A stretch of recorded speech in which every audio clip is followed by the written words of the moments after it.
మీకు ఇన్నేళ్ల ప్రయాణం తర్వాత ఇండస్ట్రీలో ఎవరి మీదైనా గానీ, లేదా ఏ అంశం మీదైనా గానీ కంప్లెయింట్స్ ఉన్నాయా? నా ఎవరి మీద లేవు. ఫెట్ మీద మాత్రం ఉంది. బాసు 27 మంది నా దగ్గర అసిస్టెంట్లుగా పనిచేసిన వాళ్ళు డైరెక్టర్లు అయ్యారు. సార్. నేను ఎవరి దగ్గరికి వెళ్ళను. హ్మ్. వాళ్ళు గుర్తుపెట్టుకుని అన్నయ్య అంటారు. ఒకళ్ళిద్దరే సార్ అంటారు, వీళ్ళందరూ అన్నయ్య అంటారు.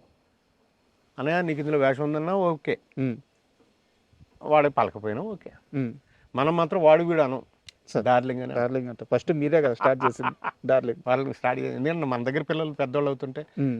ఒరే అనలేము, సార్ అని కొత్తగా పిలవలేదు. పిల్లలు. హ్మ్. అది కృతకం. హ్మ్. అలా బతకవలసిన అవసరం లేదు. అవును.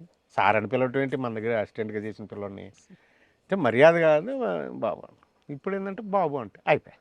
ప్రభాస్ గారితో ఎప్పుడైనా డిస్కస్ చేశారా? ఈ ఓడ్ నాది, మీరు దీన్ని బ్రాండ్ చేసేసారని. చేసాం. ఏమన్నారు ప్రభాస్ గారు? అది చంటిగాడు, అదే పూరిదే సినిమా. ఆ, చంటిగాడు బుజ్జిగాడు, బుజ్జిగాడు. బుజ్జిగాడు సినిమాలో హ్మ్. ఎరా బాజీ ఏం చేస్తున్నారు నువ్వు, ఏం చేస్తున్నావు, సినిమా పెడుతున్నావు. ఆ తర్వాత కూడా 2-3 ఫంక్షన్స్లో మా ఇద్దరి డైలాగ్ డెలివరీ ఎలా ఉంటుంది అనేది ఆయనే ఎక్కువ ఇది చేస్తాడు.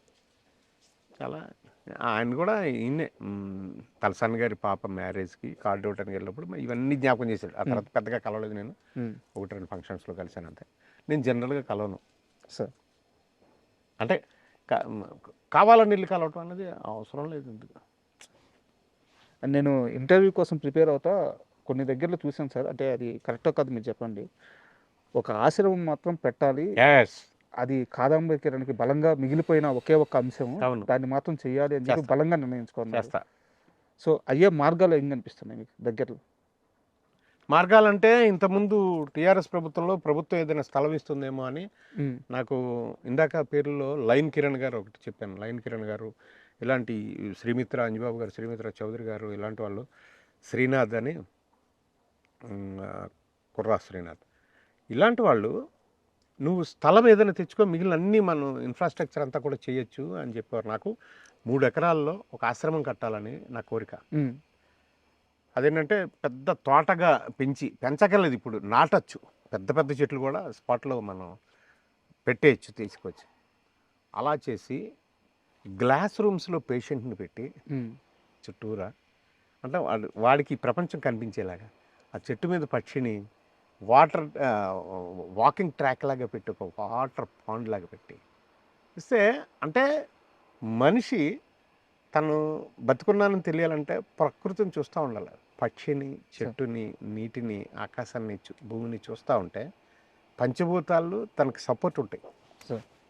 ఇప్పుడు కోటాను కోట్లు సంపాదించి ఉండొచ్చు తను జీవితం అంతా కష్టపడి, ఎవరి కోసం? వారసుల కోసం. వాళ్ళంతా విదేశాల్లోనూ వేరే వ్యాపారాల్లోనూ ఉన్నప్పుడు ఒంటరిగా తన అదృష్టవంతుడైతే తన స్పౌజ్ కూడా ఉండిపోతారు అలా ఇళ్లలో అనాథల్లా. వాళ్ళని దత్తత చేసుకోవాలని నా కోరిక. వాళ్ళు బతికినంత వరకు చచ్చిపోతూ ఉంటారు, ఎవరు లేక, ఏమీ లేక, డబ్బు ఉండొచ్చు. వాళ్ళని తీసుకొచ్చి దత్తత తీసుకొని ఈ ఆశ్రమంలో పెడితే, అక్కడ అనాథాశ్రమం, వృద్ధాశ్రమం, జనతా ఆసుపత్రి కలిసి పెట్టాలని నా ధ్యేయం. అది నేను బతుకున్నంత వరకు అది చేస్తానని. సో అప్పుడు చేయలేకపోయా. కనీసం ఇప్పుడు రేవంత్ రెడ్డి గారి ప్రభుత్వంలో, రేవంత్ రెడ్డి గారి నిర్దేశకత్వంలో ఏదైనా జరుగుతుందేమో అని ఆశ. అప్రోచ్ అయ్యారా? అవుతున్నా.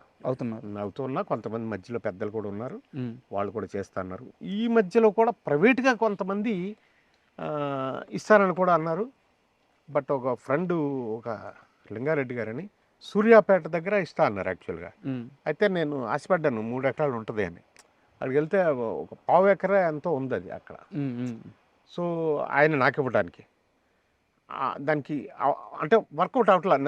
నా ఏదో ఒకటి స్టార్ట్ చేయటం కాదు కదా, దాన్ని ఒకసారి చేస్తే ఆ వ్యక్తిని మళ్ళీ మన జీవితాన్ని ఇచ్చినట్టే కదా. వ్యక్తిని మనం తీసుకున్నాం అంటే వాళ్ళ అంతం వరకు కూడా మనం కాపాడాలి సార్. అంతే కదా, బాధ్యత తీసుకుని పూర్తిగా తీసుకోవాలి. అలాగే అంచేత ఇది చేయాలంటే మళ్ళీ ప్రభుత్వమే చేయాలి కదా. అంత ఇప్పుడు ఇంత పెరిగిపోయిన ఈ విలువలకి, స్థలాలకి, సో ప్రభుత్వం చేస్తుందనే ఒక నమ్మకం, ఒక రేవంత్ రెడ్డి గారు కానీ, ఒక శ్రీధర్ బాబు గారు కానీ, బట్టి గారు కానీ, మా దిల్ రాజు గారు కానీ, ఇలాగా ఏవో ఆశలు ఉన్నాయి. ఆ, జరగచ్చు అంటే మీరు ఇందాక ఒక మంచి మాట అన్నారు కదా, నేను డబ్బులు ఇస్తుంటే వాడి ఫోటో ఎందుకు అని ఎవరో ఫీల్ కొంతమంది అయ్యారని మీరే. అలాంటి వాళ్ళ వల్ల తప్ప, లేకపోతే ఆ, అలాంటి ఆలోచనలు తప్ప, లేకపోతే ఈ పెద్దవాళ్ళు వస్తే ఎంతసేపు అది. సార్ బట్ ఎవరికాళ్ళకి చేయాలని ఉండొచ్చు, ఏదో ఏమో బట్ ఆలోచిస్తే అవుతుంది. మంచి అది అయిన ఆలోచన. తర్వాతనే నేను ఇక్కడ నుంచి కదిలేది, లేదా కాదన్నా. ఎందుకంటే నేను ఇప్పటికీ మనది ఒక హీరో శివాజీ ఒకరోజు 5 లక్షలు పంపించాడు కరోనాలో. అంతకుముందు వివి వినాయక్ గారు 5 లక్షలు పంపించారు, పనిచేసాం. ఆయన ఒక వీడియో కూడా పెట్టారు, నాకు డబ్బులు పంపుతూ నా అకౌంట్లో వేస్తూ, ఎవరైనా నిజంగా అవసరం ఉంటే కాదంబరి దగ్గరికి వెళ్ళండి, నిత్యావసరాలకి నేను ఒక 5 లక్షలు వేలేసాను, అవి ఉన్నంత వరకు ఆయన చేస్తాడు అని రాయల్గా ఇచ్చారు ఆయన వినాయక్, వివి వినాయక్. శివాజీ అప్పుడు అంతకుముందు 1 లక్ష రూపాయలు పంపించాడు. శివాజీ రాజేనా? శివాజీ హీరో శివాజీ. అతను మన దగ్గర పెరిగిన ఓకే సోల్. ఓకే అది నన్ను అన్నయ్య అనుకుంటూ అతని ఇంటర్వ్యూలో కూడా చెప్తాడు, అతను పని ఇచ్చాడు, అన్నం పెట్టాడు అని చెప్తాడు. ఆ ప్రేమ ఈ రోజుకి అలాగే మా ఇద్దరి మధ్యలో ఆ రిలేషన్ అలాగే ఉంటుంది. చేస్తే నేను దీన్ని ఏదో ఒకటి చెయ్యాలి, ఏంటంటే ఆశావహులు కోట్లలో ఉన్నారు, మనం వేలల్లో మన దగ్గర డబ్బు ఉంది, ఎలాగా ఇది ఏదో ఒకటి చేద్దామని ఇమీడియట్గా ఒక అంబులెన్స్ చేసేద్దామని 5 లక్షలు పెట్టి, నేను మళ్ళీ 2,95,000 3 లక్షలు దగ్గర చేసేసి ఒక అంబులెన్స్ చేసి ఇప్పటికి రన్నింగ్లో ఉంది అది. సార్ శివాజీ చేసింది. అలా 2-3 అంబులెన్సులు పెట్టి, జనరల్ ఫిజిషియన్ని పెట్టి, జనతా ఆసుపత్రిలో పెట్టి, అక్కడే కూరగాయలు అవన్నీ అక్కడే పండించి, పాడి అక్కడే పెట్టి, వాళ్ళతోటి వీళ్ళని క్లాస్ రూమ్స్లో పెట్టి, ఈ చనిపోబోయే ముందుండే వృద్ధులైన ఆ బాలల్ని దత్తత తీసుకోవాలని నా కోరిక. దాని పేరు Saparya. Okay, we care for uncared. Super ఉంది tag. Saparya, we care for uncared. ఈ సపర్య అనే ఆశ్రమం పెట్టాలనేది నా కళ, నా ఆరాటం, నా జీవనం, నా ఫైనల్ అదేగా.